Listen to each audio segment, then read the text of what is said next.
नमस्कार विद्यार्थियों, आज हम कक्षा 12 अनिवार्य हिंदी में जो हमारा प्रथम अध्याय है संतवाणी, जिसके कवि हैं कबीर, इसके बारे में हम अध्ययन करेंगे। तो जो संत कबीर हैं वे हिंदी साहित्य के जो काल हुआ था आपके भक्ति काल, इस काल में निर्गुण काव्य गाथा के कवि हुए हैं। तो इनके बारे में पहले हम अध्ययन करेंगे कि कवि कबीर, जिनका जन्म सन 1398 ईस्वी में हुआ था और इनकी मृत्यु सन 1518 ईस्वी में हुई थी। तो इस हिसाब से अगर हम इनका जो जीवन काल है वो देखा जाए तो इनका जीवन यानी जो इनकी आयु है वह होती है आपके 120 वर्ष, जो कि वास्तविक नहीं है, यानी सही मान्य नहीं है। और वैसे आपको ऐसे याद है कि ये जो है प्रमुख रूप से निर्गुण काव्य धारा के कवि थे, यानी भक्ति ज्ञान के अंदर दो काव्य धारा हुई थी, एक हुई थी आपके सगुण और दूसरी हुई थी आपके निर्गुण। तो इसमें जो प्रमुख कवि हुए थे आपके दो हुए थे। पहली की हुई थी आपके राम काव्य धारा, जिसमें आपके तुलसीदास जी हुए थे, और इसमें दूसरी है जो आपके कृष्ण काव्य धारा, जिसमें आपके सूरदास जी प्रमुख हुए थे। इसमें जो सबसे प्रमुख हुए थे वो थे आपके कबीर, जिनका जन्म 1398 ईस्वी में हुआ था। तो ऐसा माना जाता है कि जब इनका जन्म हुआ था, यानी इनका जन्म एक विधवा जो ब्राह्मण स्त्री थी उनके द्वारा हुआ था, तो उन्होंने समाज में अपनी इज्जत बचाने के लिए मतलब इन्हें जो एक तालाब के अंदर है जो बहा दिया था। तो वहाँ पर एक जो जुल्हा दंपत्ति थी जिनका नाम था नीरू और नीमा, इन्होंने ही जो है आपके संत कवि का लालन पालन किया था, पालन पोषण किया था और इन्हें जो बड़ा किया था। उनके बाद में जब ये बड़े हुए तो बड़े होने के बाद में इन्होंने जो एक ईश्वरवाद, मतलब इनका मानना था कि संसार के अंदर जो ईश्वर हैं वो एक है, यानी उन्होंने केवल मात्र एक ही ईश्वर, एक ही परमात्मा की पूजा की, उन्हीं की सेवा आराधना की थी। और इनके साथ साथ इन्होंने समाज के अंदर जो अंधविश्वास हैं, धार्मिक आडंबर हैं, छुआछूत हैं, भेदभाव है, इन सब का इन्होंने जो बहुत ही विरोध किया था। और इसके साथ साथ इन्होंने मतलब मूर्ति पूजा का भी विरोध किया था। उनका मानना था कि भाई ईश्वर की जो प्राप्ति है वो कहीं मंदिर में जाने से या किसी मूर्ति की पूजा करने से हमें ईश्वर की प्राप्ति है जो नहीं हो सकती है। यानी उनका ये मानना था कि जो ईश्वर का वास है वह मनुष्य के हृदय के अंदर है, यानी जो परमात्मा है वह मनुष्य की आत्मा के अंदर है, उनके हृदय के अंदर ही उसका निवास है जो होता है। ईश्वर की तलाश के लिए हमें किसी मंदिर या मस्जिद में जाने की आवश्यकता नहीं है। तो इस हिसाब से इन्होंने अपने काव्य के अंदर धार्मिक आडंबर है, अंधविश्वास है, छुआछूत है, इनका बहुत ही विरोध किया था। इन्होंने बहुदेववाद का भी विरोध किया था। तो इस हिसाब से इन्होंने एकेश्वरवाद पर है जो बहुत ही अधिक है जो जोर दिया था। तो अब हम उनके द्वारा मतलब उन्होंने अपने काव्य रचना में एकमात्र उन्होंने रचना की थी जिसका नाम है आपके बीजक, जिसके 3 भाग हैं। पहला भाग है आपके साखी, दूसरा जो भाग है वो है सबद और तीसरा है जो आपके जमीनी। तो ये जो आपके प्रथम भाग है आपके साखी, इसका मतलब होता है साक्षी, यानी ऐसा माना जाता है कि वे जो संत कबीर हैं ये पढ़े लिखे नहीं थे। इन्होंने जो भी ज्ञान की बातें बताई या जो भी भगवान संबंधी जो भी बातें बताई इन्होंने अपने शिष्य को, तो इनके जो शिष्य थे उन्होंने उन्हें साक्षी या उनके सामने बैठे उनको जो लिख दिया था वे बातें हैं जो आपके साखी के रूप में है जो बताई जाती हैं। अब शब्द है तो इसमें भी इन्होंने ईश्वरीय ज्ञान संबंधी बातें बताई हैं और जो भी अपनी जैसे जो रचनाएं हैं उनका जो इन्होंने जो इसके अंदर है जो वर्णन किया है। तो इनके जो प्रमुख शिष्य हैं जैसे आपके ये धन्ना, पीपा, रैदास, ये सभी हैं जो संत कवि के जो शिष्य हैं जो माने जाते हैं।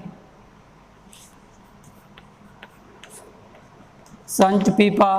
रैदास, ये सभी हैं जो आपके संत कवि के शिष्य के प्रमुख शिष्य हैं जो माने जाते हैं। तो अब हमें जो अध्ययन करते हैं कि संत कवि के द्वारा रचित कुछ पद, कुछ दोहे हैं जो हमारे हिंदी के अंदर दिए हुए हैं। तो सबसे पहला जो दोहा है, यानी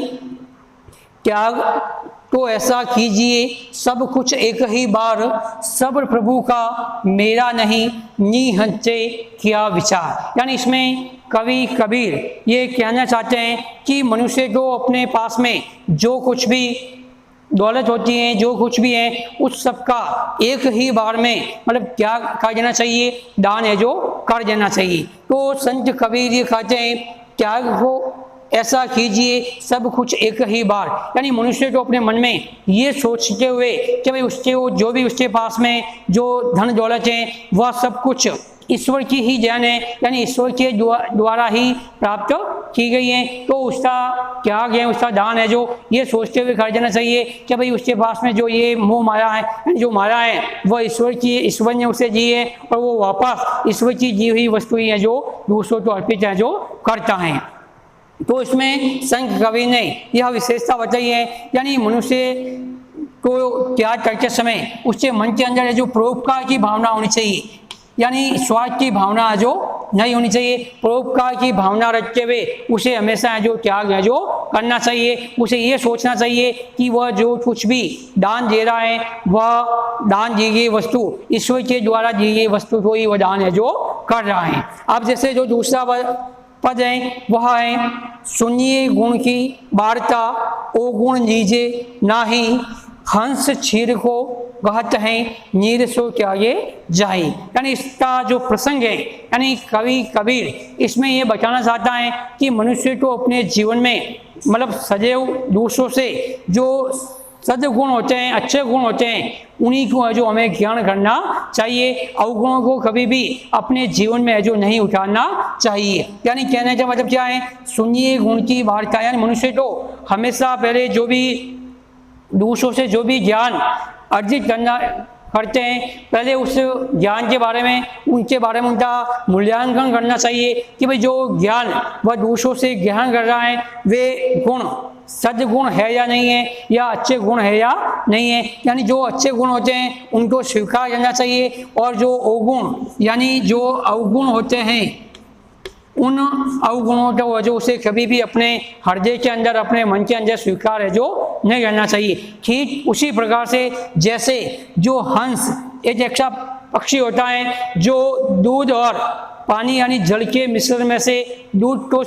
ग्रहण कर लेता है और पानी जो पीछे होता है उसे पीछे से जो छोड़ देता है। तो हंस जिस प्रकार से पानी और दूध के मिश्रण में से दूध को ग्रहण करके पानी पीछे छोड़ देता है, उसी प्रकार से मनुष्य को भी सद्गुण और अवगुण के मिश्रण में से सद्गुण को ग्रहण करना चाहिए और जो अवगुण होते हैं उसे है जो पीछे है जो छोड़ देना चाहिए। तो इस दोहे के माध्यम से कवि कबीर यह एक विशेष इसमें विशेषता हो जाती है कि मनुष्य को हमेशा विवेकशील होना चाहिए, यानी उसे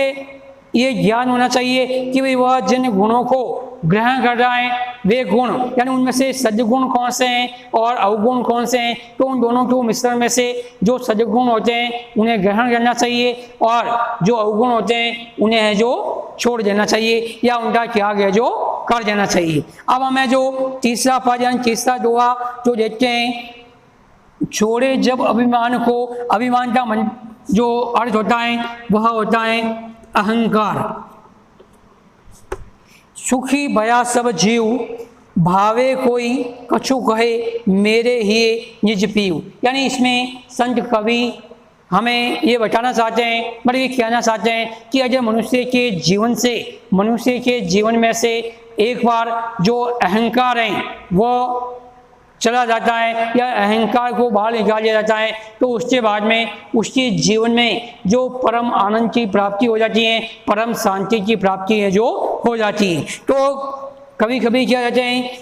छोड़े जब अभिमान को, यानी मनुष्य एक बार अगर अपने जीवन में से अभिमान अहंकार को जो निकाल देता है, उसका त्याग है जो कर देता है, सुखी भया सब जीव, यानी उसके बाद में उसका जो शेष जीवन होता है उसमें सुख की प्राप्ति हो जाती है, यानी परम आनंद की प्राप्ति है जो हो जाती है। भावे कोई कछु गए, यानी उसके बाद में उसके अलावा संसार के जो दूसरे अन्य लोग हैं, भले उसके बारे में चाहे कैसी भी विचारधारा रखते हैं या उसके बारे में चाहे कुछ भी कहे, लेकिन जिस व्यक्ति के हृदय से एक बार अहंकार की जो भावना होती है वह निकल जाती है, तो उसके बाद में मेरे ही निज पीव, यानी उस मनुष्य के हृदय में जो परम आनंद है, यानी परमात्मा का वास हो जाता है और उसका जो शेष बचा हुआ जो जीवन है उसमें परम आनंद की प्राप्ति हो जाती है, यानी उसे परमात्मा की प्राप्ति है जो हो जाती है। तो इसमें संत कवि कबीर ने मतलब ये विशेष बताई है कि एक बार मनुष्य के हृदय में परमात्मा का वास हो जाता है तो फिर उसके जीवन में हमेशा के लिए परम आनंद की प्राप्ति हो, यानी उसे संसार की जो मोह माया होती है या संसार की जो विषय वासनाएं होती हैं उससे कुछ भी है जो मतलब है जो नहीं होता है और उसे है जो परम आनंद की प्राप्ति है जो हो जाती है।